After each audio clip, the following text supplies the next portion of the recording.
Então, hoje é a aula de tutoria de potencial elétrico. E aí a gente vai tirar algumas dúvidas, eu vou mostrar, eu vou fazer alguns exercícios aqui com vocês, né? A aula de hoje eu vou me focar mais nas dúvidas suas, tá? Então, eu espero que vocês tragam as dúvidas, né? Tanto da lista de revisão quanto da lista de estudos. O,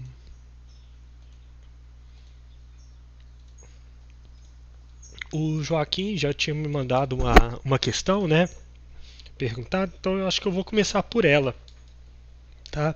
Pra gente entender direitinho o que está acontecendo, né? A questão que o Joaquim pediu para eu resolver, né? Que ele teve dúvida, é a seguinte. Considere que nós temos duas cargas, tá? Q1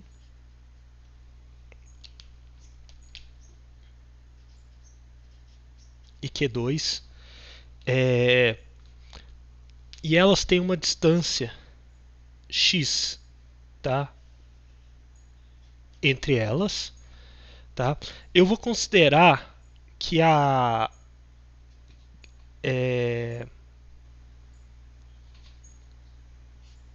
origem tá na carga Q1, só para a gente ter uma referência, tá?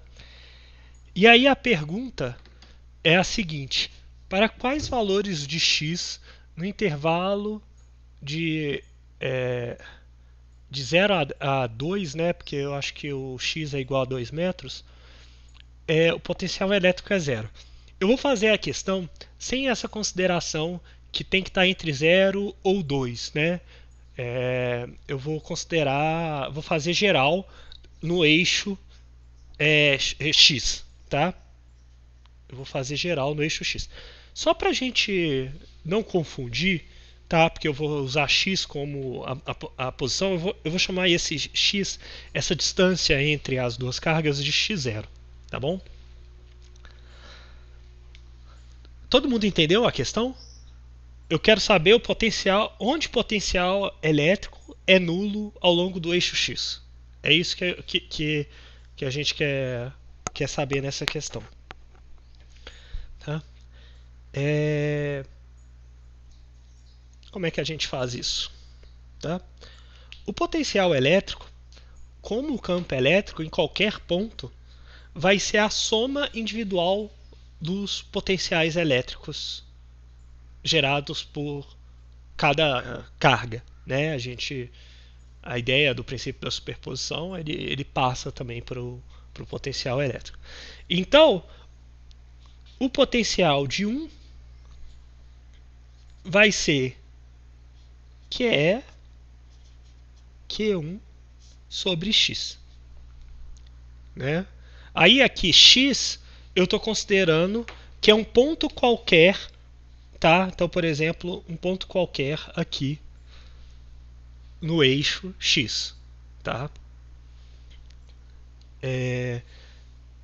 Essa aqui é aquela equação que a gente faz, que a gente resolveu, né? A gente demonstrou ela na regência e também nas lições e no livro está explicitado isso, né? Que o potencial, ao invés de depender da distância ao quadrado igual ao campo elétrico, o potencial depende da 1 sobre a distância, né? Ele vai com 1 sobre a distância. A gente pode fazer a mesma coisa agora para V2, tá? Então eu vou ter KE Q2. Mas aqui agora a distância, tá, entre a distância entre Q2 e o ponto X não vai ser X, vai ser x0, né? Vai ser x menos x0. Ou, né, aqui a gente está indo para o lado negativo, né? X menos x0. Tá? Então é x menos x0. Aqui para ficar claro para vocês, tá? É a posição do ponto menos a posição onde a partícula está. Tá bom?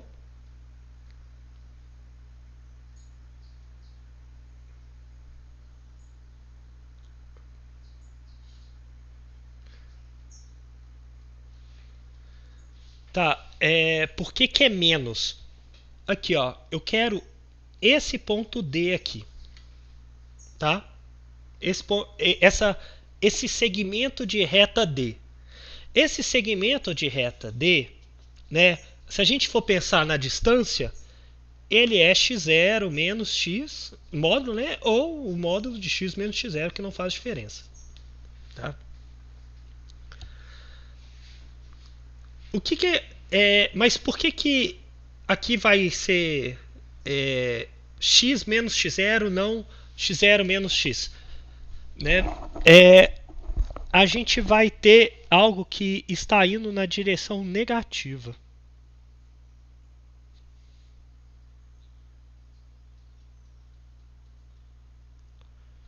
Se o x fosse aqui, seria positivo. Não, na verdade seria... continuaria sendo x menos x0, mas se x é menor do que x0, isso vai dar negativo. Se x maior do que x0, vai dar positivo. Se a gente for passar para o outro lado de Q1, né, o x vai ser negativo. Então vai ficar menos x menos x0. Então o valor de x que muda. Então veja que do jeito que está escrito aqui, vale para qualquer ponto da reta, né, no eixo x. Ficou claro para você, Joaquim? Alguém também ficou com dúvida sobre por que é x menos x0? Tá? Se você isso aí é como se a gente estivesse deslocando o referencial, né? Então, quando a gente escreve assim x menos x0, quando a gente não está na origem, tá? Isso é regra. Aí vocês podem usar para todos os problemas desse tipo. X é a posição referente à origem e x0 é a posição da partícula referente à origem. Tá bom? Então, aí sempre vai dar certo. Você sempre vai encontrar o valor. Tá? E é interessante a gente pensar que, se a gente pensar no campo elétrico aqui, né, se as partículas são positivas, o campo elétrico está em direções opostas, né? No caso aí, a partícula Q2 é negativa, então o campo elétrico está na direção x positivo, né?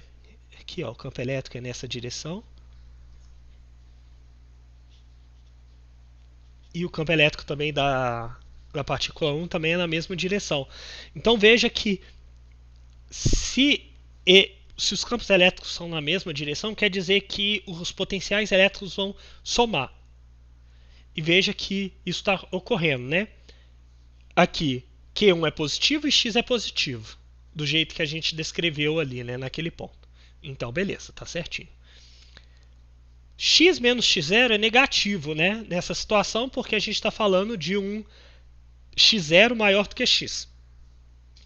E Q2 também é negativo, então isso também vai dar positivo. Então veja que está correto. Se os campos estão apontando na mesma direção, naquele ponto, quer dizer que o potencial elétrico soma. Se os campos elétricos estiverem em direções opostas, os potenciais elétricos vão subtrair um ao outro, tá bom?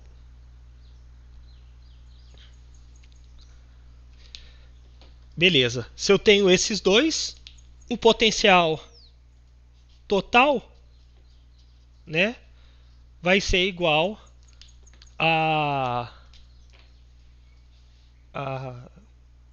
V1 mais V2.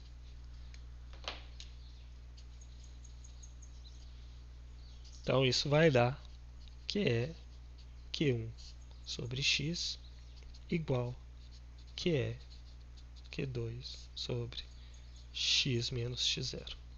Não, mais, desculpa. Mais. Mas, então isso aqui é o potencial, tá? Em qualquer ponto da reta do eixo X. Isso foi o que a gente encontrou, tá? Então, tranquilo aqui até esse ponto. Alguém tem alguma dúvida até esse ponto? Ou ficou claro? Para todos. Mas a gente não quer saber o potencial em todos os pontos da reta. Nós queremos saber o potencial em x igual a zero. Não, potencial em... O ponto, né, que o potencial é nulo. Nós queremos saber o ponto que o potencial é nulo. Então eu vou jogar V total igual a zero. Ops, eu não tô... Vocês não estão vendo mais o que eu estou escrevendo. Total igual a zero. Então isso é que é. Aí aqui eu vou já isolar o que é, tá? Q1 sobre x mais Q2 sobre x menos x0. Tá? Então, para o potencial ser zero, ou a constante é nula, o que não faz sentido, ou as duas cargas são nulas, também não faz sentido, ou a gente tem que tentar fazer esse termo que está dentro do parêntese ser nulo. Então, vamos lá. Então eu vou escrever assim, ó, Q2 x menos x0 é igual a Q1 menos Q1, né, sobre x. Só lembrando que se a carga é positiva ou negativa, ela está dentro aqui da Q2, Q1. Então, eu não estou colocando isso como módulo. O menos ou mais está aqui dentro. Então, só quando eu for substituir e ver se é positivo ou negativo que vai entrar, tá? Então, vamos manipular isso. Então, eu vou ter Q2x é igual a Q1 x0 menos x. Então eu peguei o menos aqui, né? Eu joguei todo mundo aqui para cima e substituí e joguei o menos para dentro do parênteses.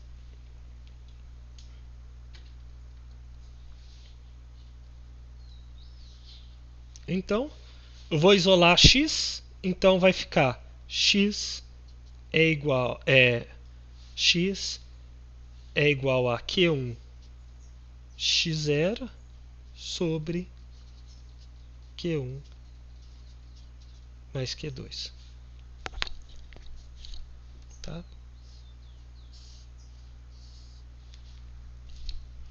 Isso aqui é a nossa resposta. Tá? Então eu joguei o x para cá, aí ficou soma de Q1 mais Q2, e aí essa soma de Q1 mais Q2 eu joguei para baixo. Então veja que eu tenho aqui algo que eu tenho um potencial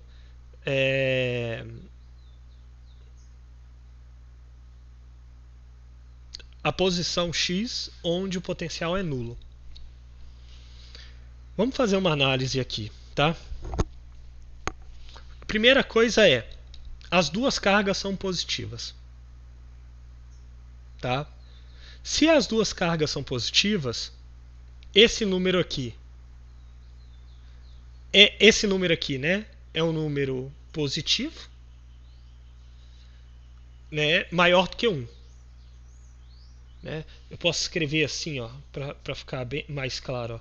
Q é igual a x0, 1 mais Q2 sobre Q1. Né? Eu só isolei o Q1 e aí isso aqui é igual a isso aqui. Então veja que esse número aqui, Q2 sobre Q1, se os dois forem positivos, isso aqui é um número positivo. Tá? Então, a parte aqui de baixo é maior do que 1, logo, x é menor do que x0. Então, se as cargas forem de mesmo sinal, ou as duas são positivas ou as duas são negativas, né? Aí esse Q2 sobre Q1 é maior do que 0, nós temos que x é menor do que x1. Então, se Q1 e Q2 positivos, x é menor do que x0. O que significa x ser menor do que x0? Significa que, se eu subir aqui, né, significa que o ponto que eu estou olhando tá entre as duas cargas. Tá? Vamos voltar aqui. Deixa eu... Acho que eu prefiro dobrar o papel.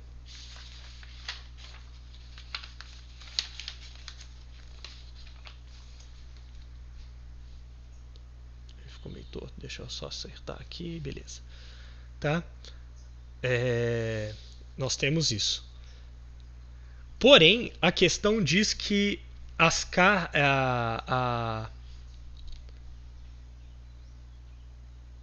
questão diz que Q2 é negativo e Q1 é positivo. Tá? Se Q1 e Q2 têm sinais trocados,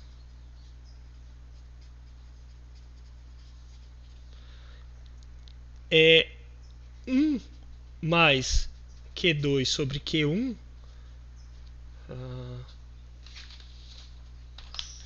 vai ser menor do que 1. Então isso implica que x é maior do que x0. Então, na pergunta, a pergunta o que a pergunta pede? Quais são os valores de x no intervalo de x, no intervalo entre as cargas, o potencial é 0. Qual que é a resposta? Nenhuma. Não tem resposta. Porque quando as cargas têm sinais trocados, o x é maior do que x0. Tá bom?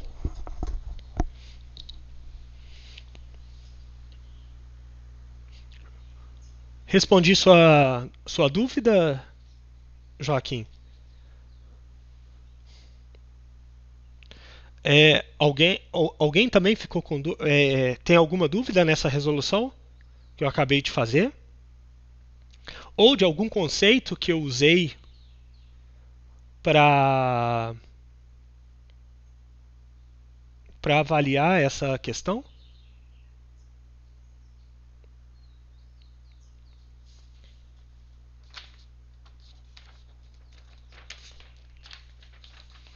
Então, beleza. Alguém tem mais dúvida? Joaquim trouxe essa primeira.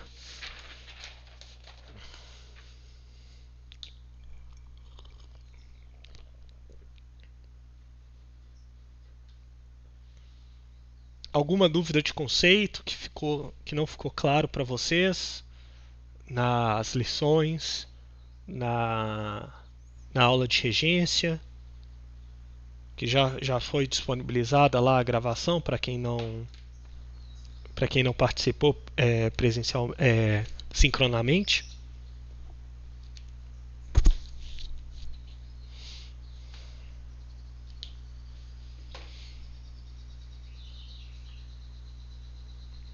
Pessoal, se vocês quiserem que eu resolva, é só colocar o enunciado no bate-papo, tá?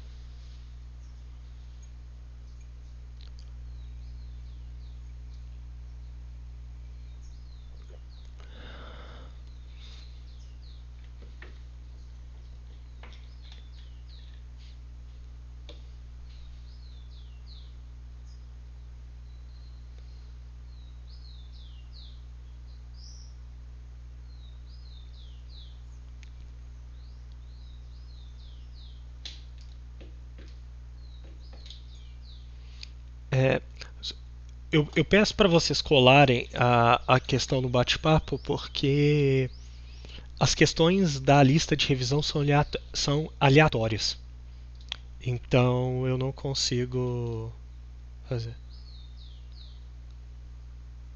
Eu não consigo saber, tipo, se vocês me falarem, por exemplo, resolve a questão 4 da lista de revisão. É a questão 4 da sua lista de revisão, e aí eu não sei qual que é. Entendeu? Eu teria que entrar no Moodle, entrar na sua resolução para ver o que você fez para conseguir visualizar. Tá. Tá.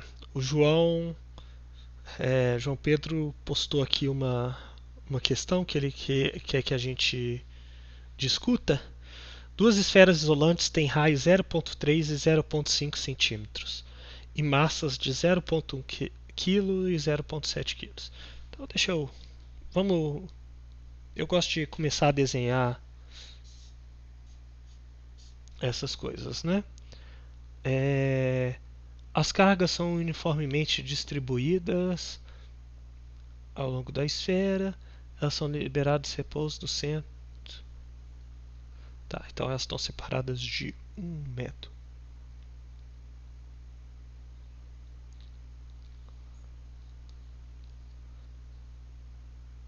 Tá, vamos lá.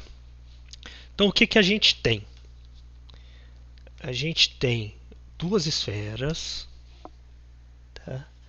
Essas esferas aí, uniformemente carregadas, tal, a gente tem um raio delas, né? Então a gente tem uma aqui e a outra aqui, tá? Aqui, eu vou falar que essa tem massa M2 e carga Q2. Essa aqui, ela tem massa M1. E aqui eu vou explicitar, tá? O sinal, tá? Então eu vou colocar aqui, ó, menos Q1, tá? Nesse problema eu vou explicitar o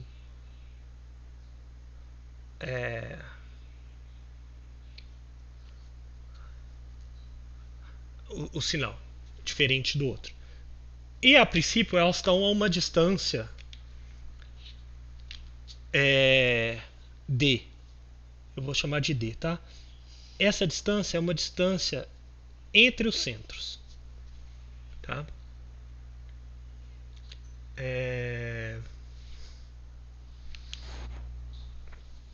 Beleza.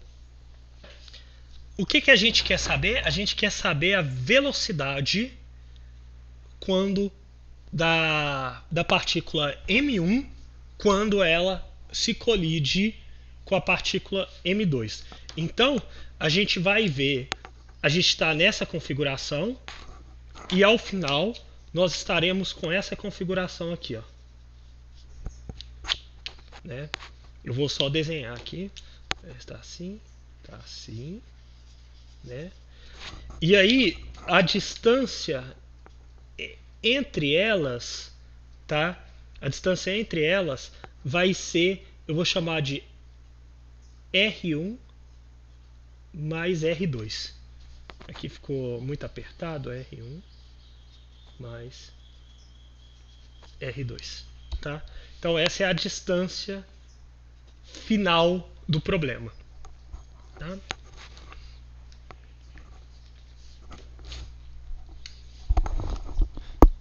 Beleza. Eu vou fazer uma pergunta para vocês. O que vocês acham que a gente tem que usar aqui? Qual conceito físico que nós temos que usar aqui para a gente conseguir encontrar essa energia potencial?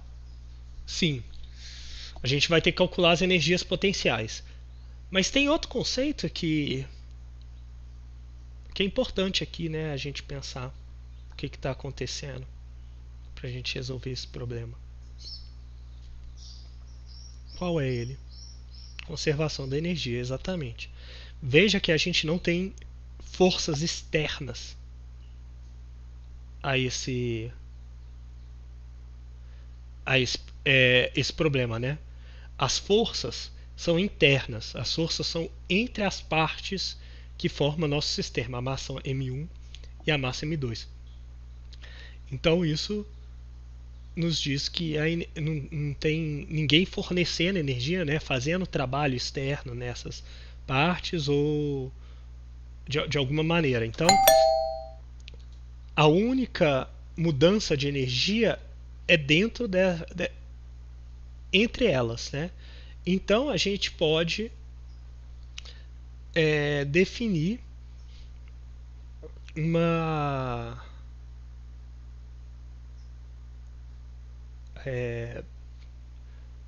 lei. A gente pode usar a conservação da energia, né? A energia do sistema não muda. Então vamos calcular primeiro a energia inicial. A energia inicial é a energia que uma parte que uma carga faz na outra, né? É interessante a gente pensar que é a energia potencial desse conjunto. Quanto que é a energia potencial do conjunto, né? A energia potencial do conjunto é Q1, Q2, tá? Eu vou pôr menos KE sobre D, né? Beleza. E qual que é a energia final aqui?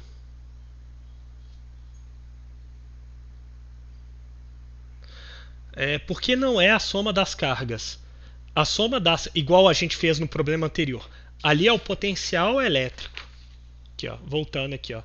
Aqui a gente está calculando o potencial elétrico de uma das cargas. Aqui é a energia. O que é a energia nessa situação? É Q1 vezes o potencial de V2 ou o potencial de Q2, a carga Q2, o potencial de V1. E aí veja que isso tudo é igual, né?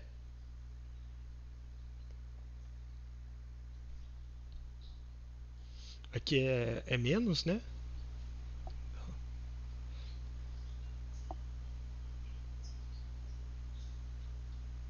Tá?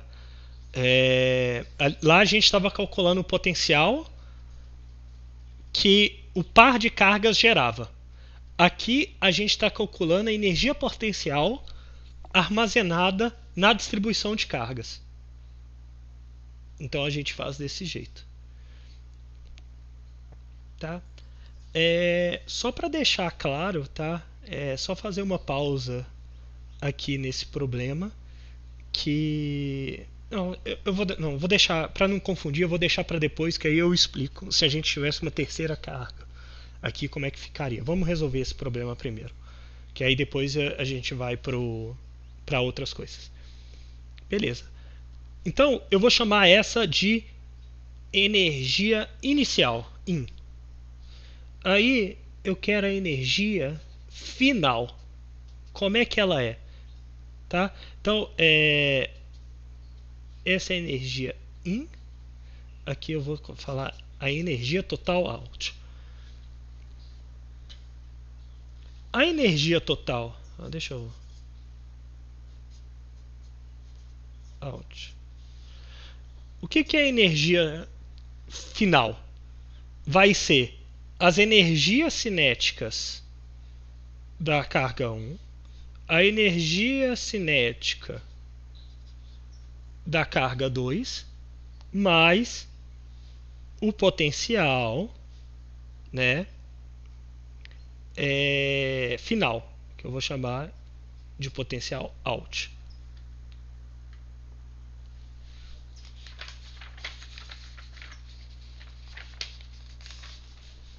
Tá?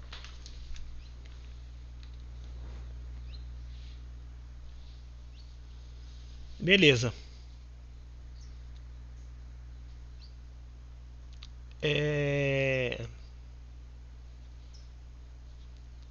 Então vamos substituir aqui as coisas, né?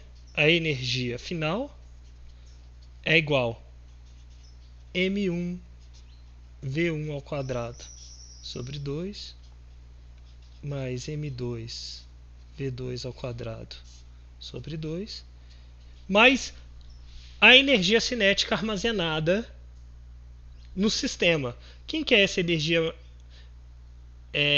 elétrica armazenada no sistema? Menos Q1, Q2, eu esqueci do K de novo, K é menos, sobre, aí é a distância entre as cargas, né, entre os centros, R1 mais R2.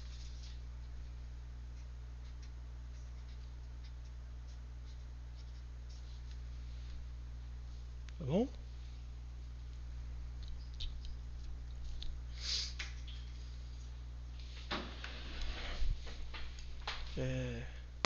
Espera aí um segundo.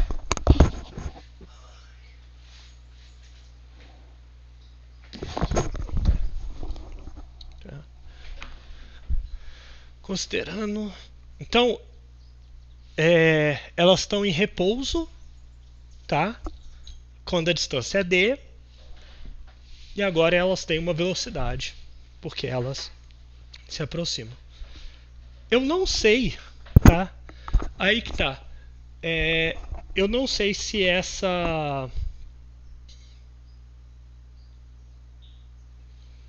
esse problema ele considera que V2 é fixo, tá? Ou não. Eu não sei. Porque se V2 não for fixo, a gente tem que também olhar a conservação de momento, tá?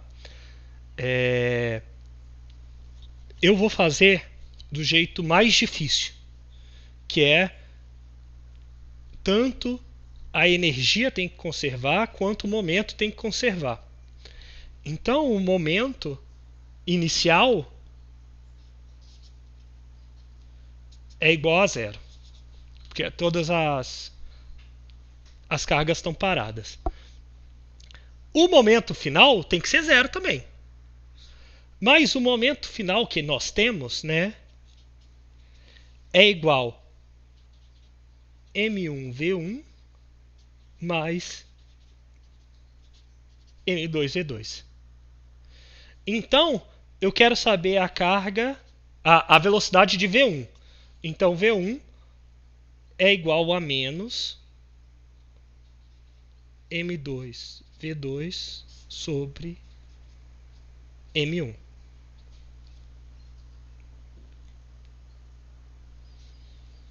Tá?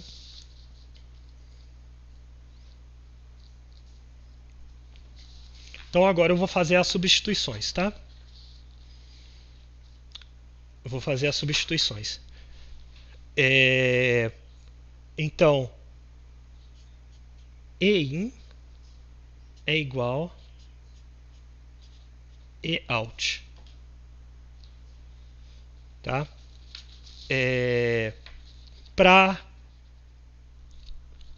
A gente viu que a energia é menos KE Q1 Q2 sobre D, a inicial, e a final é M1 V1 sobre 2, mais, aí eu vou já substituir isso aqui, tá? Aqui.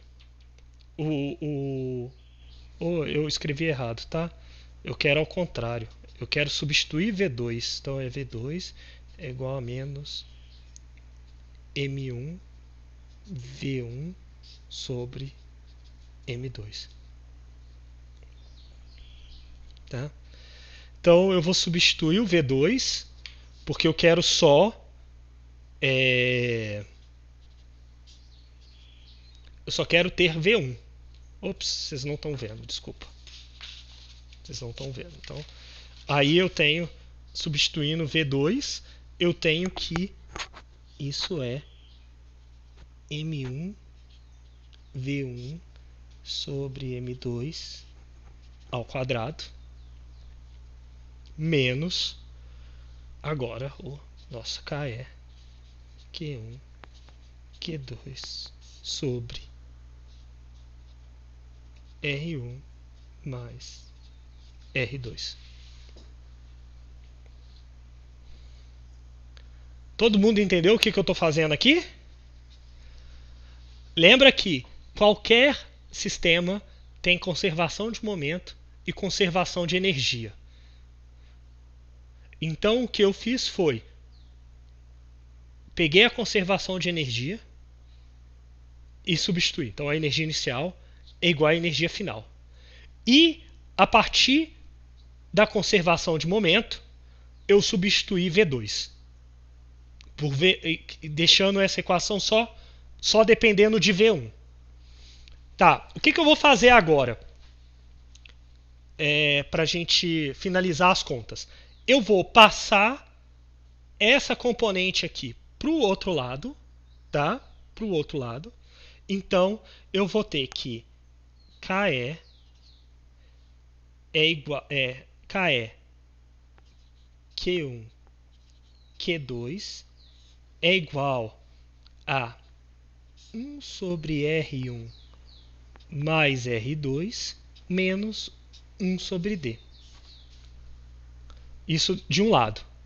Do outro lado, eu vou isolar V1 ao quadrado. Vou deixar V1 ao quadrado. Então vai ser M1 sobre 2 mais, aí veja que o M2 aqui corta com um dos M2 ao quadrado aqui.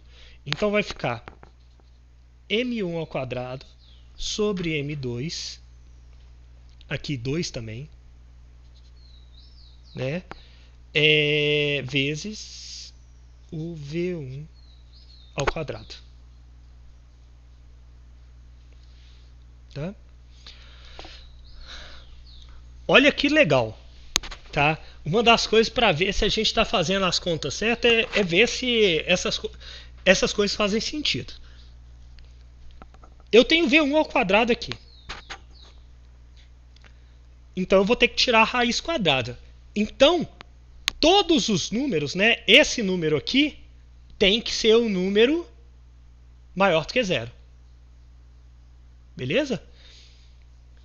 Para esse número ser maior do que zero, olha isso. 1 sobre R1 mais R2 tem que ser maior do que 1 sobre D. Para isso ser verdade, D tem que ser maior do que R1 mais R2. O que nós temos? Que D é maior do que R1 mais R2. Então veja que as partículas não colidiriam, né, se elas tivessem a mesma carga, que elas não estariam se aproximando, elas estariam se afastando, né, as forças entre elas são para afastar elas. Como essas cargas são positivas, elas estão têm sinais trocados, elas estão se aproximando. Deixa eu acertar aqui a direção. Então agora é jogar isso aqui para baixo e tirar a raiz quadrada. Então, deixa eu dobrar o papel de novo para a gente visualizar direitinho. Então, V1 é igual, tá? Então fica KE, K1, K2, 1 sobre R1 mais R2, menos 1 sobre D, dividido por M1 sobre 2, mais M1 ao quadrado sobre 2M2. Isso tudo elevado ao meio.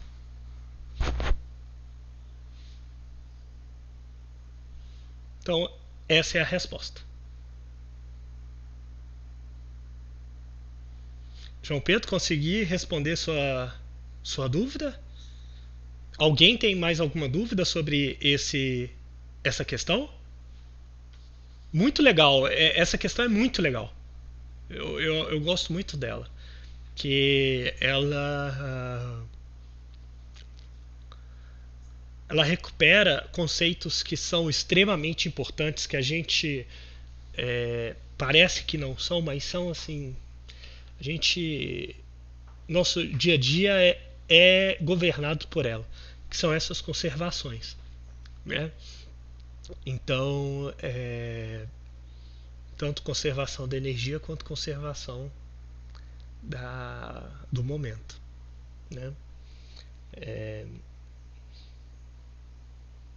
E aí aqui é um exemplo interessante disso.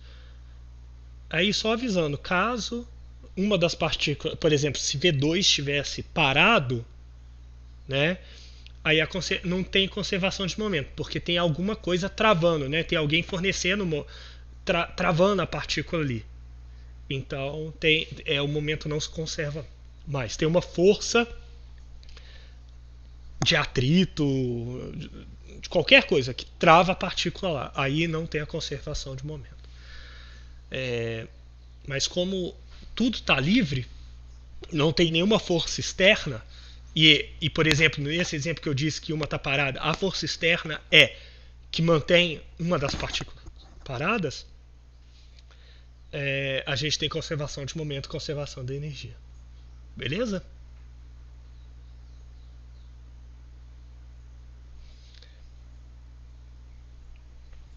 Tá? Eu queria usar esse exercício para a gente comentar uma coisa que é bem legal. Tá? A gente calculou a energia inicial aqui da distribuição de cargas. É interessante a gente pensar qual que é a energia armazenada numa distribuição de cargas. Tá? E aí eu vou comentar aqui com vocês. Então, eu vou pegar esse exemplo que a gente fez, tá? Q1, Q2, aqui é D. A distância entre elas é D. Tá? Então a gente sabe que a energia necessária, ou a energia necessária para a gente trazer as cargas e colocar elas próximas, é dada por Q1, KE, Q1, Q2 sobre D. Tá bom? E se eu trago uma terceira carga?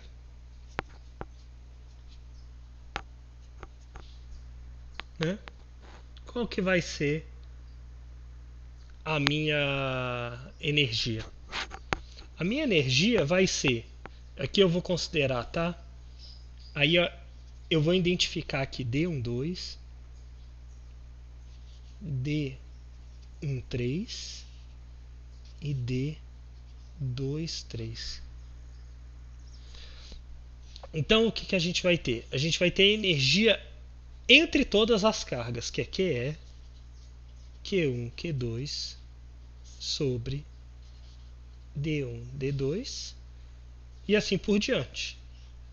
Mais Q2, Q3 sobre D2, 3 mais Q1, Q3 sobre D1, 3.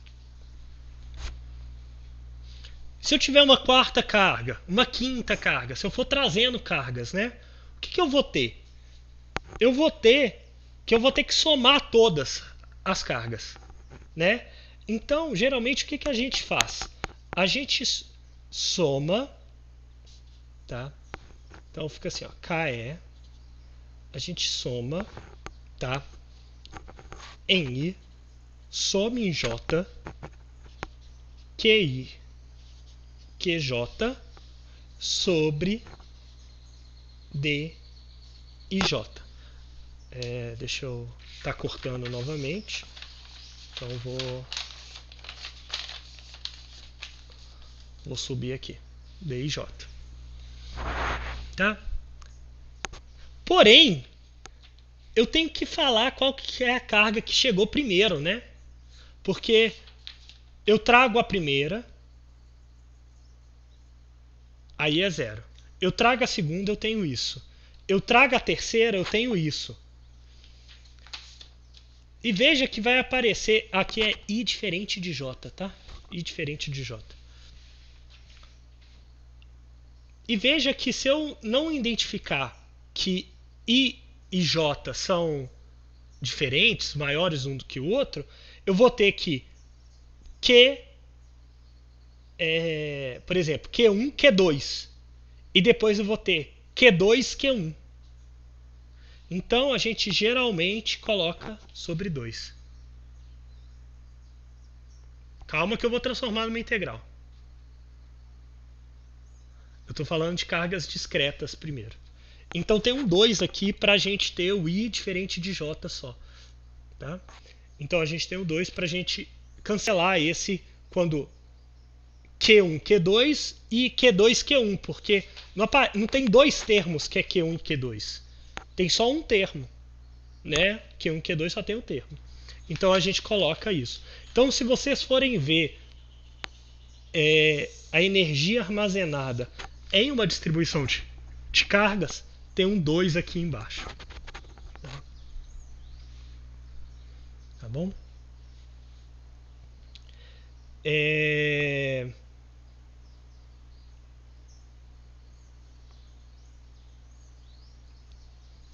O que a gente pode também fazer, né, é como se a gente tivesse isso aqui, ó, que é sobre 2 somatório de diferente de J é igual a, por exemplo, QI vezes o potencial J na posição D e J.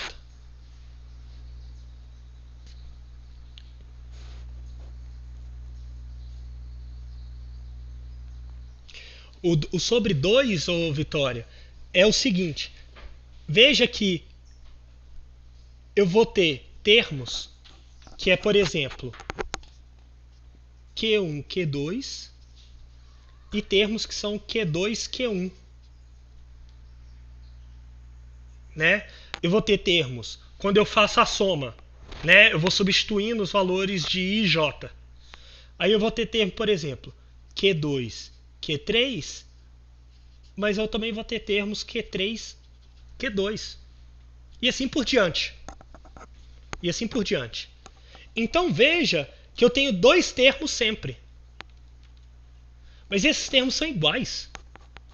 É como se eu estivesse somando duas vezes a energia. Né?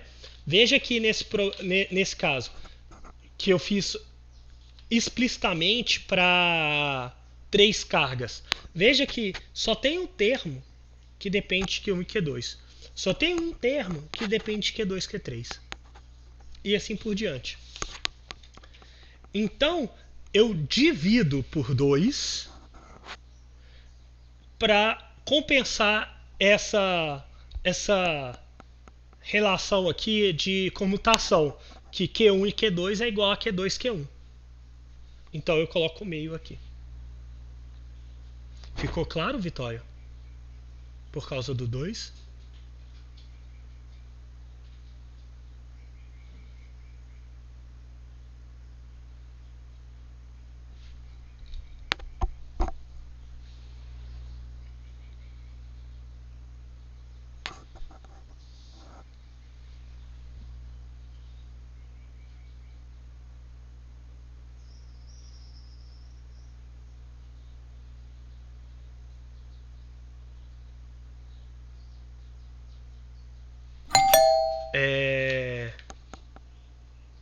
Não acontece. Mas veja o seguinte, vamos pegar essas contas, vamos pegar esse valor e fazer para 2 cargas, tá? Espera aí que tem gente querendo entrar aqui na aula. Aqui, ó. Q1, Q2. Tá? Então, eu vou usar essa conta. A gente viu que eu tenho que encontrar isso aqui. Eu vou chamar de D, tá? Só para ficar mais fácil aqui a anotação. Só para ficar mais fácil a anotação. Tá? Então eu tenho as cargas, a uma distância, 2 cargas a uma distância D e eu faço isso. Agora eu vou usar essa equação aqui, tá? Então, então é KE sobre 2, somatório de I diferente de J, e eu tenho 2 cargas. Então, tanto I quanto J vai de 1 a 2. Então, QI, QJ sobre QI, QJ sobre D. Sobre D aqui. Isso aqui é o quê? Então, eu vou fazer todas as possibilidades que a gente tem. Então, o que a gente vai ter? O D é igual para os dois, eu vou tirar também. Então, I igual a 1, J igual a 1. Não pode, eles têm que ser diferentes. I igual a 1, J igual a 2. Então, beleza. I igual a 2, J igual a 1. Pode.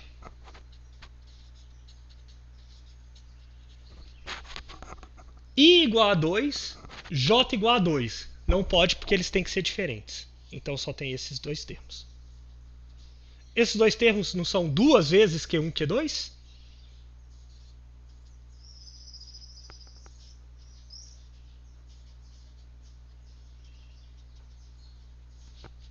Logo.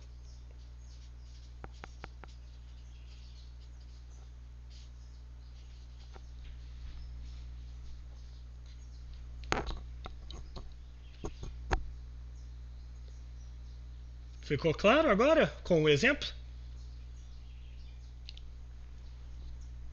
Se a gente for fazer para 3 cargas, vai ser a mesma coisa, só porque é mais trabalhoso.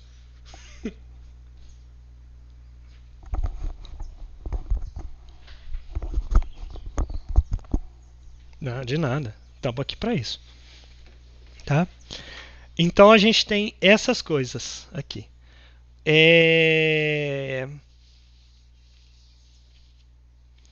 Para uma distribuição de cargas, tá? O que a gente faz é o seguinte. Que igual uma distribuição discreta contínua de cargas, a gente faz esse cara virar infinitesimal. Tá? Então o que nós vamos ter é que a energia armazenada é KE sobre 2 integral de V dQ. Ops, vocês não estão vendo. Isso aqui, ó, VDQ. Tá? Então, esse cara aqui vira infinitesimal e aí a gente calcula o V. Então a gente tem que saber o potencial da distribuição de cargas primeiro.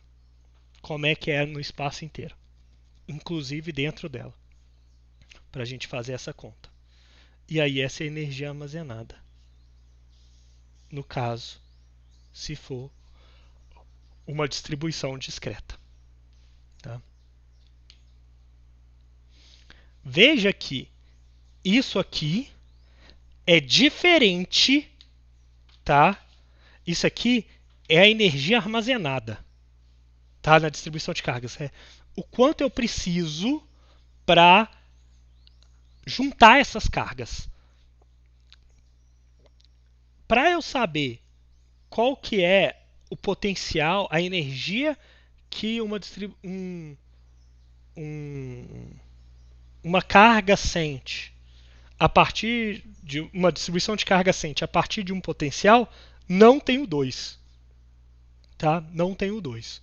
O 2 aparece quando você está olhando a energia armazenada na distribuição de carga. Tá? Na lição e no livro tem mais detalhado essa conta. Tem mais exemplos disso, tá? Para ficar mais claro. Tá bom? Mais alguma dúvida, pessoal?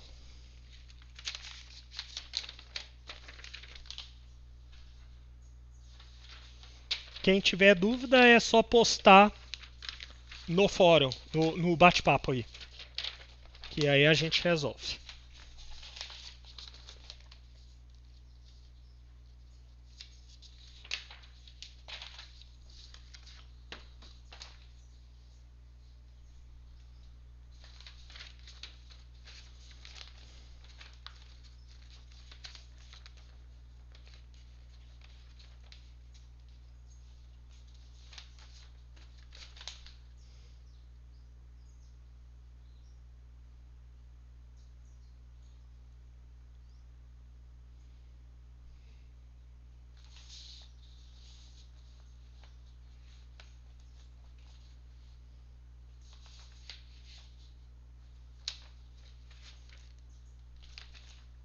Nenhuma dúvida mais, pessoal?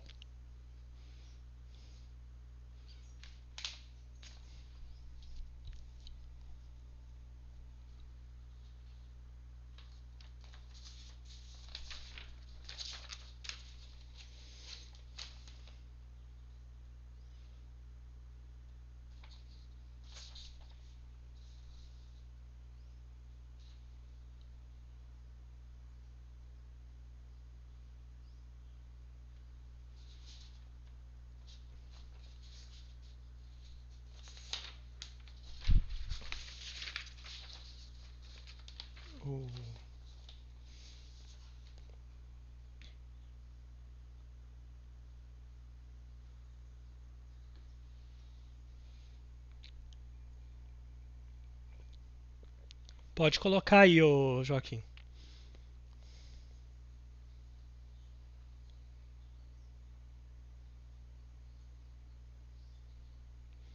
Tá? Ó. Vamos. Essa questão envolve conservação de momento ou não? Não, essa questão não envolve conservação de momento. Deixa eu ler ela aqui. Ó. Que aí eu vou desenhando. Um elétron se desloca paralelamente ao eixo X. Então, eu tenho meu querido elétron. Tá?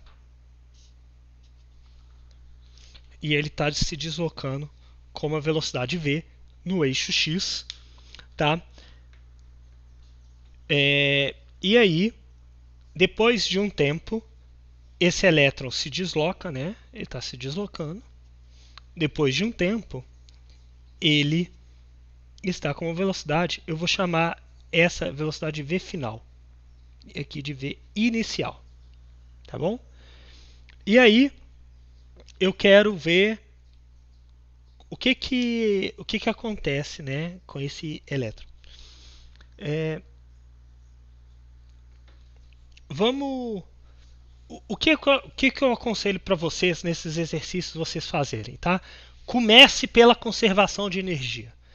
Se vocês tiverem algum parâmetro que vocês ainda não saibam que vocês precisam, por exemplo, no caso que a gente resolveu lá das partículas, que a gente tinha V1 e V2, e V2 não foi um parâmetro dado pelo problema, aí a gente vai para a conservação de momento. Se a gente tiver parâmetros suficientes para resolver o problema usando só a conservação de energia, a gente só usa a conservação de energia. Então vamos aqui, vamos ver o que a gente faz nesse problema, tá? Primeira coisa, começa com a conservação de energia. Inicial é igual a E final, tá? Inicial é igual à energia final.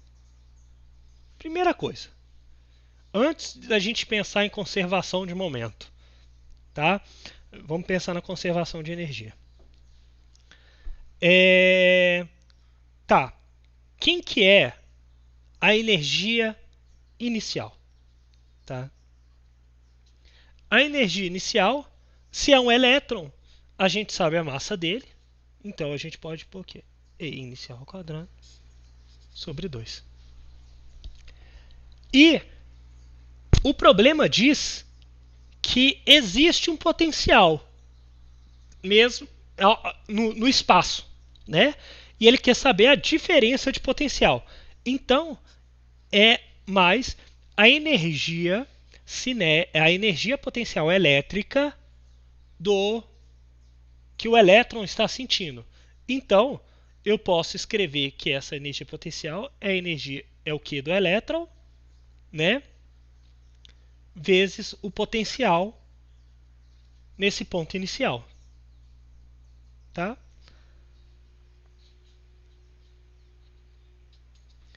E quem que é a energia final? É a mesma coisa, é energia cinética. Agora, considerando só a energia final, mais a carga do elétron vezes o potencial final. Nós temos que isso tem que ser igual. Então vamos igualar isso. Então, m vi ao quadrado sobre 2 mais. Aí eu vou substituir a carga do elétron, que é menos E. Então eu vou pôr menos E aqui. Menos E VI é igual a m VF ao quadrado sobre 2 menos E VF. Beleza. Aí, Joaquim, vamos pensar. Essa questão precisa envolver conservação de momento? No caso aqui não, porque a gente não tem acesso à distribuição de cargas que está gerando esse potencial. Tá? Nós não temos. Então, não tem conservação de momento nessa situação. É como se o nosso sistema fosse o elétron e quem gera o potencial é algo externo. Então a gente não tem conservação de momento, mas a gente ainda tem conservação de energia, tá? Então vamos lá. Eu quero o quê? Eu quero o delta F, o delta V. Então o delta V eu vou fazer o seguinte. Eu vou passar o VF para cá, né, o EVF para um lado, e eu vou passar essa inicial para esse outro lado. Então, eu vou chamar de menos E, né? Eu vou pôr mais E aqui, que aí vai ficar FF menos VI. Espera aí que não está aparecendo no vídeo novamente. Hoje eu estou errando isso toda hora. Estou menos atento. Igual. Aí eu vou colocar assim, ó. M sobre 2 VF ao quadrado menos VI ao quadrado. Isso aqui não é o meu ΔF, o meu ΔV, desculpa. Então, ΔV é igual M sobre 2E VF ao quadrado menos VI ao quadrado. Tá? A gente tem a velocidade inicial, nós temos a velocidade final, nós temos a massa do elétron e nós sabemos a carga do elétron também. Então nós temos todos os parâmetros para saber qual que é a diferença de potencial entre esses dois pontos. Vamos pensar um pouco. Tá? Vamos olhar isso. O V inicial é maior do que o V final. Concordam? Né? Do jeito que está definido para o problema. Logo, o ΔV é negativo. Né? E tudo bem o ΔV ser negativo. Né? Geralmente, quando a gente está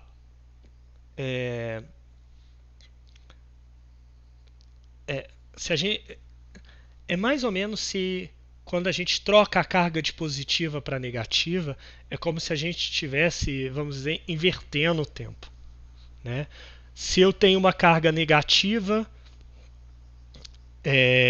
no V inicial e no V final ela tem uma velocidade tal, se eu colocar uma carga positiva na velocidade final, na posição final, com a velocidade final, e inverter o tempo, então eu inverto também a velocidade,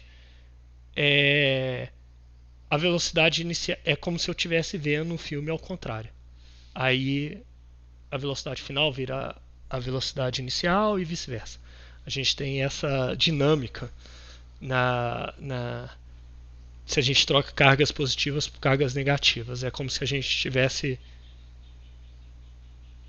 vendo o filme ao contrário. Tá?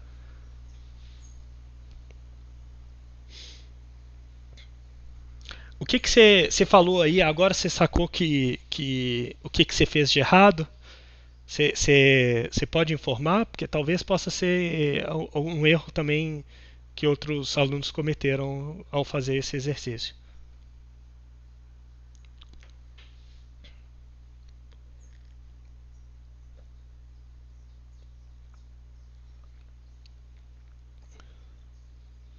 Ah, tá. Você fez a energia cinética dividir pela carga. Não, você não precisa. A energia cinética é a energia cinética. Independente se a partícula tem carga ou não. Tá? Ixi. Vocês estão me escutando? Aqui mostrou uma variação na minha internet. Começou a picotar, alguma coisa assim.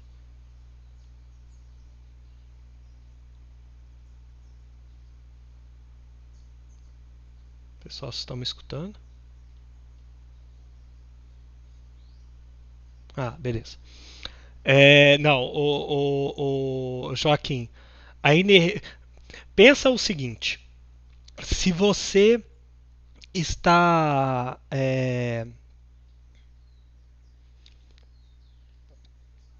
pensa nas unidades dessas grandezas físicas. Joule é a unidade de energia. Se você dividir a energia cinética por Coulomb, você vai ter Joule por Coulomb. Isso já não é mais uma grandeza de energia. Joule por Coulomb é, é unidade de potencial elétrico. Então, se você somar isso que você disse da carga mais isso que você da energia cinética, do potencial elétrico, você está somando algo que tem unidade de potencial elétrico e algo que tem unidade de carga elétrica, de energia. E você não pode somar coisas que têm unidades diferentes, né? Então isso é uma maneira também de vocês entenderem se vocês estão montando direito esse problema. Eu só eu usei V, eu vou só para agora que eu vi que os meus Vs ficaram todos iguais. Desculpa, gente. Espero que não tenha confundido vocês, porque a velocidade sempre estava ao quadrado. É.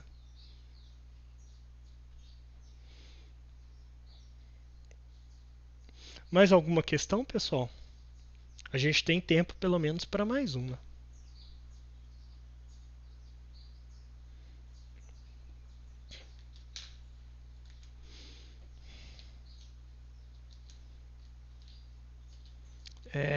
Pode ser um pouco difícil para vocês, para alguns alunos, mas o interessante seria que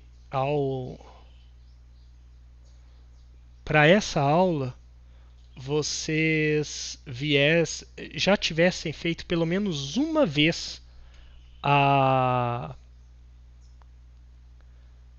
a lista de revisão. Que aí vocês tiram as dúvidas aqui com a gente. Tá? A Lorena postou uma questão aqui. Um cristal iônico cúbico. Cada célula do cristal pode ser modelada por 8 cargas, 4 positivas e 4 negativas, com as cargas, né, da carga fundamental, arranjadas nos vértices do cubo. Então vamos lá. Primeira coisa, eu vou desenhar o cubo. Tá? Então, vou desenhar o cubo aqui. Vamos ver se meus dotes artísticos estão suficientemente bons para vocês entenderem o que eu estou fazendo aqui. Tá? Aí tem.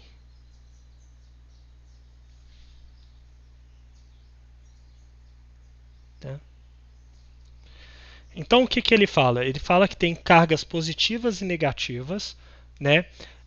De tal maneira que você só tem cargas positivas do lado de cargas negativas, tá? Então eu vou desenhar aqui, ó, como que fica as cargas positivas, tá? Esse aqui é mais que e aqui, ó,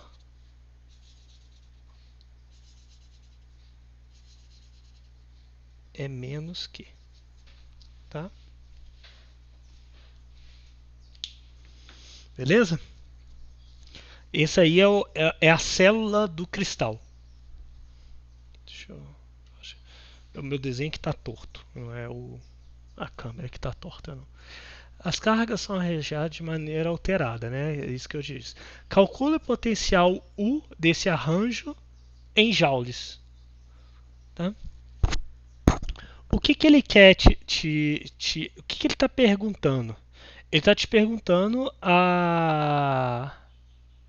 quanto energia armazenada tá nessa distribuição de cargas, né?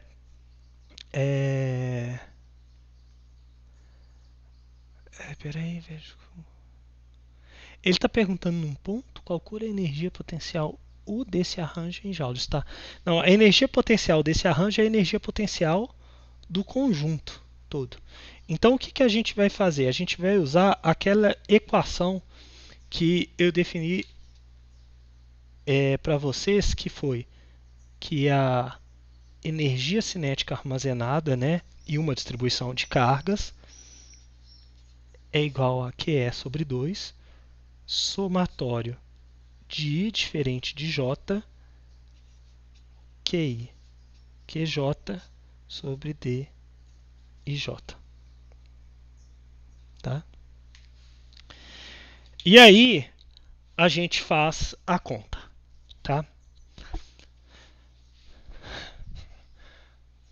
Então, a gente teria que fazer isso para todo mundo. Tá? Então, seria D1, D12, D13, D14, D15, D16, D16, D17, D18. D21, D22, D23, blá, blá, blá, blá, blá. Aí seriam 64 termos, tá? Pra gente ver tudo. Mas vamos pensar um pouco para a gente não fazer conta desnecessária. Vamos olhar aqui para uma carga aqui. Vou fazer só para essa carga aqui, tá? Então é como se eu estivesse travando, tá? Q1, tá?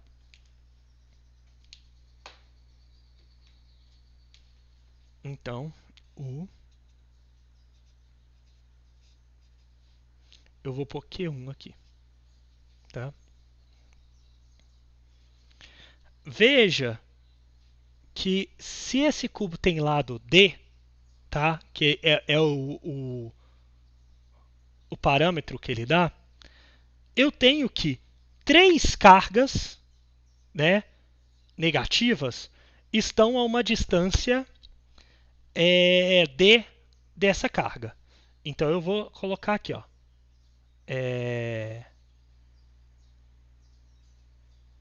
menos 3Q sobre D. Porque tem 3 cargas que estão a uma distância D.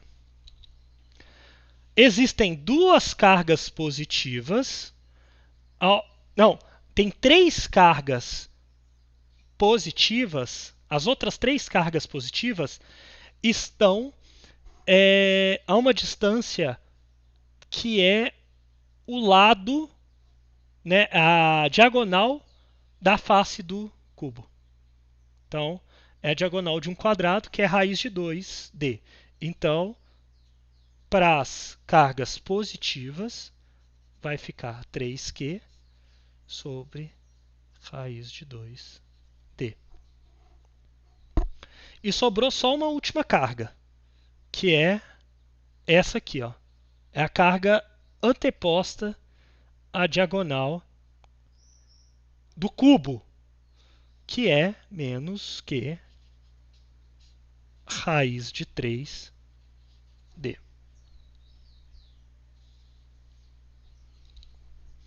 Todo mundo conseguiu entender essa equação? Então eu estou pegando essa carga só. Essa carga só.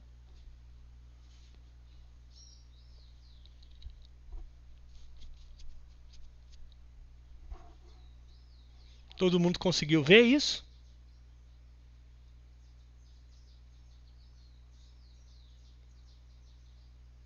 Tá.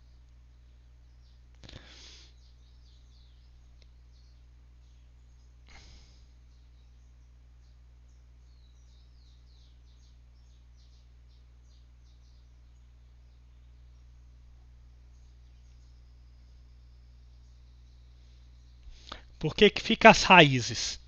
Tá? As raízes quadradas pega aqui, ó. Se eu estou olhando esse cubo aqui, ó, essa face aqui que está na frente, eu tenho essa diagonal aqui, ó. E quanto que é a diagonal de um cubo? Raiz de 2D. Raiz de 2 vezes o lado dela. E quem que é a diagonal do cubo? A diagonal do cubo é raiz de 3D. Aí esse raiz de 3 aparece nesse cara aqui quando eu estou calculando o potencial da distância entre as distâncias, né, entre essa carga aqui e essa carga aqui. Calma, calma, Joaquim, você está dando spoiler, pô. Tá dando spoiler. É exatamente isso que eu ia mencionar para você. Eu fiz para uma carga,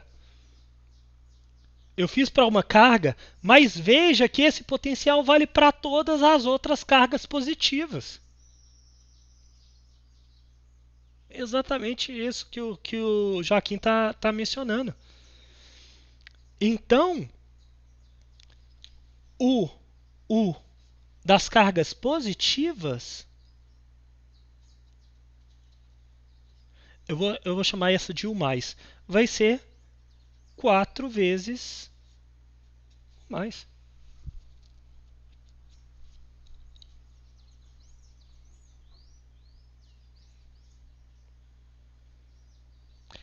E das cargas negativas? Vamos fazer do U- para ver o que dá. Então eu vou pegar, por exemplo, dessa carga aqui, tá? Que é sobre 2 menos Q. Então, do mesmo jeito, ó, a gente tem que, ligado aos lados, né, eu tenho 3 cargas positivas. Então, mais 3Q sobre D. Agora, nas diagonais das faces do cubo, né, eu tenho também 3 cargas negativas, menos 3Q sobre raiz de 2D. E a gente tem a carga positiva ligando da diagonal, né, do cubo, mais Q sobre raiz de 3D. Vocês estão vendo? Pera aí. Oh, desculpa, gente. Deixa eu só dar uma inclinadinha aqui na minha câmera.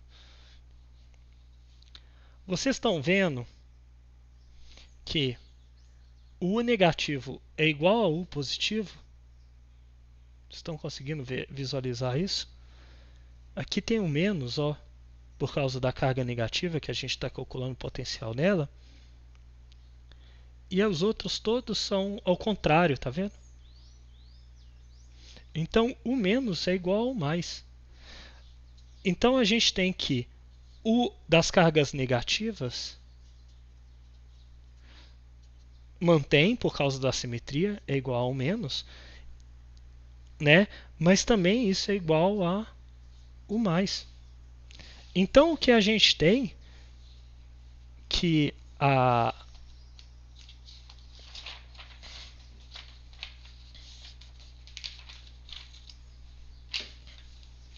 energia total desse cristal, né, armazenada nesse cristal total,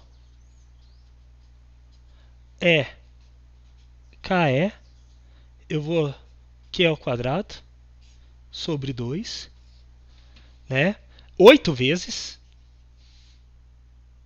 porque são 8 cargas, 8 vezes menos 3Q sobre D mais 3Q sobre raiz de 2D menos Q raiz de 3D. Né? Aí a gente pode cortar aqui e a gente fica com 4. Acabou. É isso. Lohane, ficou claro para você o problema?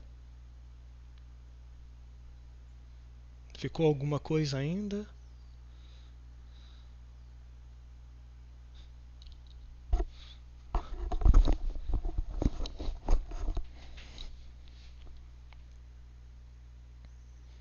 De nada, Lohane. Uma das coisas interessantes da gente olhar para esse problema, tá, gente?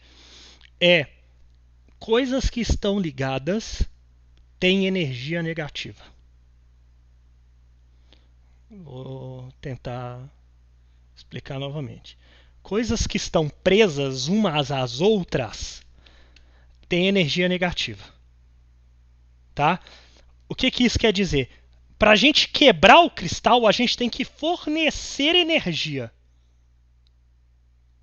Não, o resultado não é zero, não. O resultado não é zero, não, Joaquim. Porque as cargas negativas têm o mesmo potencial das cargas positivas. Então elas somam. Veja aqui, ó. Deixa eu abrir aqui o papel de novo, ó. Aqui, ó, para as cargas positivas, para uma carga positiva, eu tenho que aqui é menos, aqui é mais, aqui é menos. Mas aqui fora é mais, então fica menos, mais, menos. Tá vendo que tem um sinal de menos aqui por causa da carga negativa? Então vai dar de novo menos, mais, menos. Então, tanto a carga positiva quanto a carga negativa, elas somam o potencial. Elas têm os potenciais são idênticos.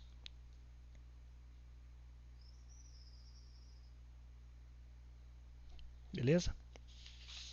Tá. Aí voltando ao que eu estava falando, coisas que estão ligadas têm energia negativa. O que isso quer dizer? Isso quer dizer que para a gente, por exemplo, quebrar esse cristal, essa distribuição de cargas, nós temos que fornecer energia. Então, pensa o seguinte, se eu afastar todas e colocar todas as cargas no infinito, a energia total é zero. Né? Nenhuma carga está vendo nenhuma. Então a energia total é zero. Quando eu começo a trazer essas cargas e eu vou colocando elas dessa maneira, nessa estrutura, veja que eu não gasto energia para fazer isso. Eu armazeno energia, né? O trabalho que eu preciso fazer é negativo. Elas vão se organizando automaticamente. E isso é uma característica fundamental para a formação de cristais, que é se não formaria o cristal se isso não fosse energeticamente viável. Então eu tenho que, de alguma maneira, né, para formar a estrutura cristalina de qualquer material, eu tenho que tirar a energia, né, que aí eles vão se moldando. É a ideia de você congelar a água. Você está tirando energia. Então eles vão tentar se posicionar, né, as cargas positivas e negativas, se posicionar de tal maneira que minimize a energia. E tem vários cristais que têm essa estrutura que a gente viu aqui, que é uma estrutura cúbica. Tá? Tem vários cristais que têm esse tipo de estrutura. Tá? Um cristal que tem esse tipo de estrutura é o sal nosso dia a dia, NaCl. A estrutura dele é desse tipo. Então veja que então, para a gente ter coisas ligadas, a gente tem uma energia total negativa. E é exatamente o que a gente vê aqui. Tá? Então aí só de curiosidade para vocês devem ver isso mais para frente no curso, principalmente quando vocês estiverem vendo, por exemplo, estudando átomos, vocês vão ver esse tipo de coisa. Vocês vão ver que as energias são todas negativas no átomo. Exatamente porque o elétron está ligado no próton.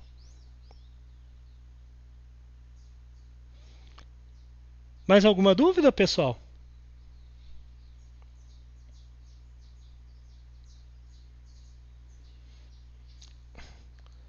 Então, assim, a princípio eu encerraria aqui.